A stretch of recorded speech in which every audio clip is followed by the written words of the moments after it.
오늘은 호세아 11장 말씀을 통해서 하나님의 은혜가 임하시기를 소망합니다.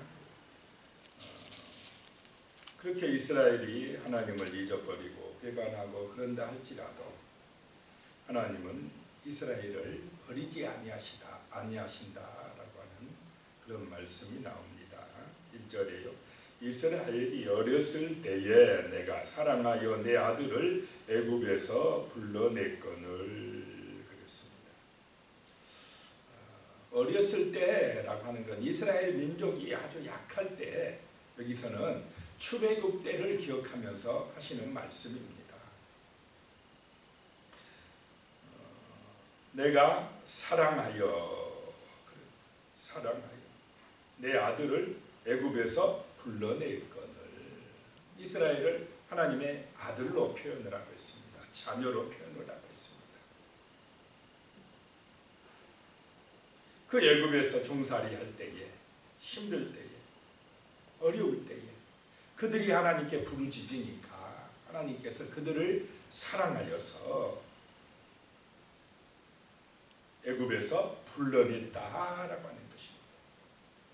불러냈다라고 하는 것은 구원해 주셨다라고 하는 것입니다. 그들이 그 애굽에 종살이하면서 너무 힘들어하니까 그 힘들고 어려울 때에 자기들 힘으로 어떻게 할 수가 없을 그때에 하나님 앞에 부르짖고 하나님 우리를 도와달라고 간구하니까 하나님께서 모세를 선택하시고 보내셔서 모세에게 능력 주셔서 이스라엘 백성들을 그 바로의 손아귀에서 애굽의 그 고통에서 건져주셨다라고 하는 것입니다.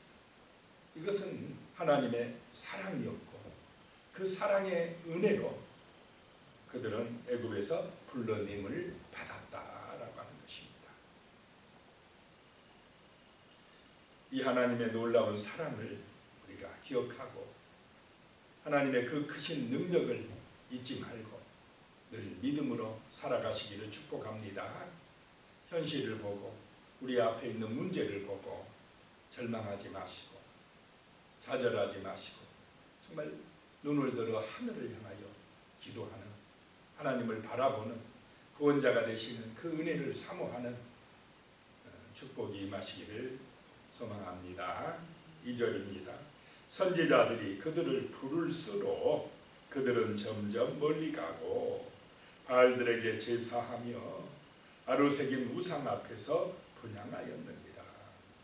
그 어렸을 때 애굽에서 종살이할 때 하나님께서 그들을 사랑하셔서 불러내셨는데 그래서 가나안 땅으로 약속의 땅으로 인도해 주셨는데 그런데 그 이스라엘 백성들이 하나님을 잊어버렸다는 것입니다.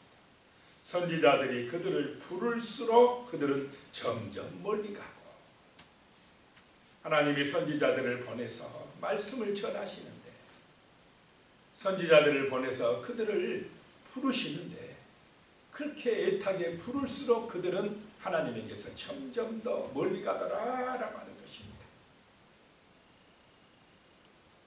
그리고는 바알들에게 제사하며 아로새긴 우상 앞에서 분향하였느니라 하는 것입니다.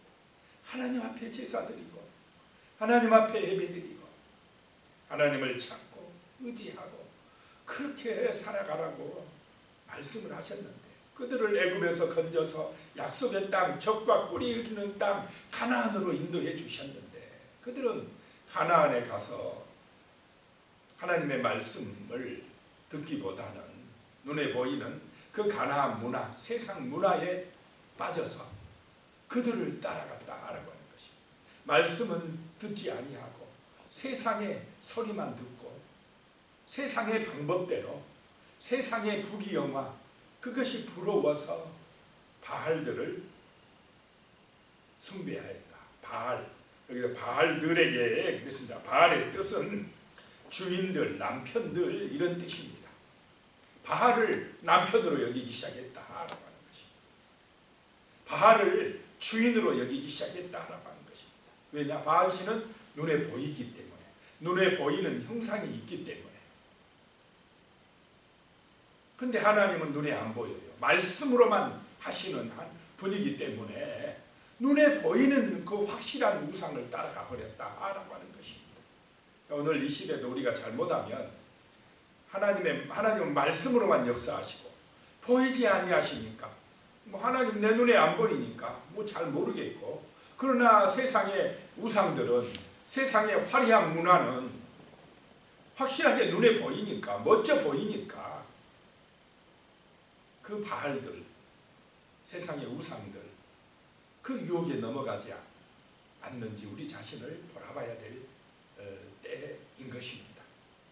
바알을, 정말 우상들을 우리의 남편이라고, 주인이라고 그걸 믿고 따라가는 그런 죄악을 우리가 범하지 아니해야 될 줄로 믿습니다. 근데 이 북이스라엘 사람들은 아무리 불러도 선지자들이 그렇게 애타게 말씀을 전해도 안 들린다는 것입니다.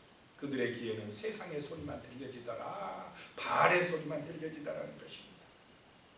3절에요. 그러나 내가 에브라임에게 걸음을 가르치고 내 팔로 안았음에도 내가 그들을 고치는 줄을 그들은 알지 못하였도다. 그 하나님의 은혜의 손길을 알지 못했다는 것입니다. 하나님께서 그들에게 걸음을 가르쳤다. 이 이제 아기 같은 이스라엘에게 걸음마를 가르쳤다는 것입니다. 이스라엘 백성들을 애굽에서 불러내 가지고 그 광야 생활할 때에 그들에게 순종 훈련을 시키셨습니다. 자기들 생각대로 가면 애굽의 종살이 같이 그렇게 고통스러운 인생이 되니까 말씀에 순종해서 정말 하나님의 인도하심 따라 살아가는 훈련을 시킨 것이 광야인 줄로 믿으시기 바랍니다. 그래서 하나님께서요, 불기둥 구름기둥으로 그들을 그 광야에서 훈련하셨습니다. 구름기둥이 멈추면 어떻게 해야 됩니까? 그들도 멈춰야 돼요. 아무리 급해도 가면 안 됩니다. 하나님이 멈추면 멈춰야 됩니다. 할 일 많아도 하나님이 멈추면 멈춰야 됩니다. 하나님이 일어나셔서 가시면 그 즉시 일어나서 또 순종해서 가야 되는 것이, 그것이 바로 믿음의 사람들의 걸음걸이인 줄로 믿으시기 바랍니다. 그러한 삶이 순종의 삶이요, 정말 하나님의 은혜를 받는 삶이요, 축복의 삶이다라고 하는 것입니다. 그래서 하나님께서 이스라엘을 이 팔로 안으셔서 그들을 인도해 가셨다라고 하는 것입니다. 그러니까 어쩔 때는요, 이스라엘 백성들이 이 원망 불평이 나옵니다. 이 광야에서 우리를 굶어 죽이려고 그러시느냐, 우리를 목말라 죽이려고 그러느냐. 차라리 애굽에서 그냥 종살이 할 때는 굶어 죽지는 않았는데, 목말라 죽지는 않을 형편이었는데, 거기서는 고기도 먹고 그랬는데, 이 광야로 인도하시더니, 좋은 대로 인도하신다고 하시더니 이렇게 우리를 힘들게 하느냐고 원망 불평하는 소리가 나오기 시작했다는 것입니다. 그런데 하나님은 그 광야에서 애굽에서의 그 타락한 문화, 애굽의 세상 문화를, 그 문화의 때를 벗기는 훈련을 시키고 있는 줄로 믿으시기 바랍니다. 눈에 보이는 세상 따라 살아가는, 타락한 문화를 따라 살아가는 그들의 습관을 이제 벗기시고 말씀을 따라 철저하게 순종하는 훈련을 시키는 곳, 걸음마를 시키는 곳, 그 걸음마를 가르치는 곳, 그래서 그들을 고치는, 그들의 영혼을 새롭게 하는, 그들에게 믿음을 심어주는 훈련이 바로 하나님께서 그 광야에서 시킨 줄로 믿으시기 바랍니다. 그렇게 하나님께서 하시는데도 그들은 알지 못하였도다. 하나님의 그 은혜의 손길을 알지 못하였도다 라고 하는 것입니다. 4절에 내가 사람의 줄, 곧 사랑의 줄로 그들을 이끌었고 그들에게 대하여 그 목에서 멍에를 벗기는 자같이 되었으며 그들 앞에 먹을 것을 두었노라. 그들을 사람의 줄, 사랑의 줄로 그랬습니다. 이 언약이나 이 하나님의 말씀은 사랑의 줄입니다. 사람의 줄이다라고 하는 것입니다.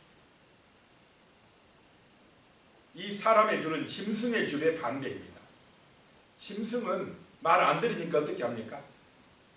콧도리를 끼고 멍에를 막 매가지고 억지로 시키는 것입니다. 그런데 사람의 줄, 이 사랑의 줄은 약속을 하시고 정말 우리가 스스로 그 말씀에 따라오길 원하시는 줄로 믿습니다. 자유의지를 주셨다는 것입니다. 짐승은 말 안 들으면 때립니다. 채찍질합니다. 그런데 하나님은 정말 우리에게 언약을 주시고 그 언약을 순종할 수 있는 그런 은혜를 주시는 줄로 믿습니다. 자, 사람은 어떻습니까? 자기가 하기 싫으면 합니까? 안 합니까? 안 해도요. 하나님이 너 죽을래? 너 한번 혼나볼래? 이렇게 위협합니까? 안 합니까? 맡깁니다. 스스로 자원하여서 마음의 믿음으로 따라오길 원하신다는 것입니다. 짐승을 취급하듯이 강제적으로 노예를 취급하듯이 세상처럼 그렇게 협박하지 않는다는 것입니다. 이게 사람의 줄이요 사랑의 줄로 말씀의 은혜로 이끌어 가시고자 했다라고 하는 것입니다. 그들의 목에서 멍에를 벗기는 그 가치에 노예로 끌려가는 인생이 아니라 스스로 우러나와서 자원하여서 마음의 감동을 받아서 사랑의 역사가 나타나서 하나님의 말씀을 따라 순종하는 그런 믿음의 백성이 되기를 원하셨다라고 하는 것입니다. 자, 5절에요. 그들은 애굽 땅으로 되돌아가지 못하겠거늘 내게 돌아오기를 싫어하니 아수르 사람이 그 임금이 될 것이다. 그 애굽의 종살이에서 건져서 가나안에서 그 약속의 땅에서 믿음으로 살아가기를 바라셨는데 하나님을 의지하는 백성이 되길 바라셨는데 그들은 또 자꾸 어디로 돌아가려고 한다는 것입니까? 조금만 힘들면 어려우면 애굽으로 돌아가려고 애굽을 의지하려고 했다는 것입니다. 그러면서 내게 돌아오기를 싫어하니 하나님을 의지하기를 싫어하니 세상에서 그 힘들고 어려우면서도 하나님을 의지하기를 싫어하고 눈에 보이는 그 바알신에게 가고 그것 앞에 가서 빌고 그러니 아수르 사람이 그 임금이 될 것이다 라고 하는 것입니다. 그들이 세상의 노예가 될 것이다 라고 하는 것입니다. 6절에요. 칼이 그들의 성읍들을 치며 빗장을 깨뜨려 없이 하리니 이는 그들의 계책으로 말미암음이니라. 이 아수르 군대가 쳐들어와서 성읍들을 칠 것이며 그 성읍의 빗장을 깨뜨릴 것이며 이것은 그들의 계책 때문에 이 북이스라엘의 헛된 계획들 때문에 그렇게 되어졌다라고 하는 것입니다. 사람들이 하나님 떠나서 자기들의 막 계획을 많이 세우는데요. 헛된 계획이고 헛된 계책이다. 그것 때문에 오히려 아수르 군대가 온다 이 말입니다. 세상의 노예가 되어진다라고 하는 것입니다. 돈에 묶인다는 것입니다. 참된 자유와 하나님이 주시는 은총을 받지 못한다라고 하는 것입니다.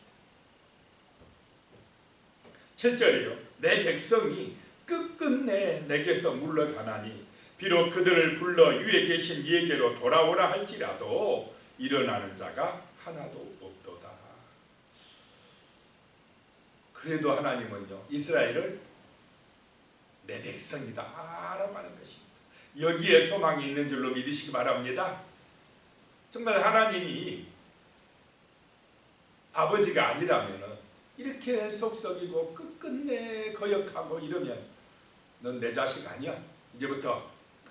이제부터 끝났어. 이렇게 하면서 그냥 오히려 그냥 징계하고 끝장내고 싶은 그런 생각이 있으실 수도 있는데 그래도 끝까지 그렇게 배반하여도 탕자처럼 나가도 말 안 들어도 그래도 뭐라고요? 내 백성이다. 내 백성이다. 그걸 호세아를 통해서 하나님의 사랑을 보여주는 것입니다. 그렇게 집 나간 아내 고멜처럼 아니 그렇게 음녀하고 결혼했는데 음탕한 여인과 결혼했는데 또 딴 남자를 따라서 나가버렸는데 하나님께서 호세아를 보내서 뭐하고요? 돈 주고 사와서 다시 아내로 맞이해라. 이게 하나님의 사랑인 줄로 믿습니다. 배반하고 나가도 바알신을 숭배하러 가버려도 끝끝내 거역하고 말씀을 듣지 않아도 그래도 내 백성이다. 이렇게 말씀을 하시는 것입니다. 8절에요. 에브라임이여 내가 어찌 너를 놓겠느냐. 이스라엘이여 내가 어찌 너를 버리겠느냐. 내가 어찌 너를 아드마같이 놓겠느냐. 어찌 너를 수고인같이 두겠느냐. 내 마음이 내 속에서 돌이키어 나의 긍휼이 온전히 불붙듯 하도다. 어찌 내가 너를 버릴 수 있느냐. 이것이 아버지의 사랑인 줄로 믿습니다. 어찌 너를 아드마같이 수보임같이 두겠느냐. 아드마와 수보임은 소돔과 고모라처럼 하나님 앞에서 멸망당한 성읍들입니다. 어찌 그런 소돔과 고모라같이 이 아드마와 수보임같이 너희를 내가 멸망시킬 수 있겠느냐. 너희는 내 백성이다. 알아가는 것입니다. 그래서 내 속에서 긍휼히 여기는 마음이 불붙듯 일어난다는 것입니다. 9절에요. 내가 나의 맹렬한 진노를 나타내지 아니하며 내가 다시는 에브라임을 멸하지 아니하리니 이는 내가 하나님이요 사람이 아니니라. 내 가운데 있는 거룩한 이니 진노함으로 내게 임하지 아니하리라. 정말로 때로는 진노하셔가지고 이것들 그냥 멸망시키겠다 이런 마음이 들기도 하셨겠지만은 그러나 그 맹렬한 진노를 나타내지 아니하시고 오히려 긍휼함을 보여주신 그 하나님의 사랑 때문에 예수님이 이 땅에 오신 줄로 믿으시기 바랍니다. 한 사람도 온전히 말씀을 듣고 따라오지 아니하니까 하나님의 아들을 이 땅에 보내셔서 모든 인간의 죄값을 그 하나님의 아들 예수에게 십자가에서 대신 짊어지시고 죽게 하셨다라고 하는 것입니다. 그래서 누구든지 이제 그 십자가의 사랑과 은혜를 믿기만 하면 진실로 이 마음속에 믿기만 하면 모든 허물과 죄가 사함받고 의롭게 되어지고 하나님의 자녀가 되는 그 은혜의 길을 열어주신 줄로 믿으시기 바랍니다. 이것이 하나님의 긍휼이라는 것입니다. 10절에요. 그들은 사자처럼 소리를 내시는 여호와를 따를 것이라. 여호와께서 소리를 내시면 자손들이 서쪽에서부터 떨며 온다. 그들이 바벨론 땅에 끌려가서 또 아수르 땅에 끌려가서 거기서야 우리가 이 하나님의 사랑을 몰랐구나 하고 떨며 온다는 것은 심중의 변화가 일어났다라고 하는 것입니다.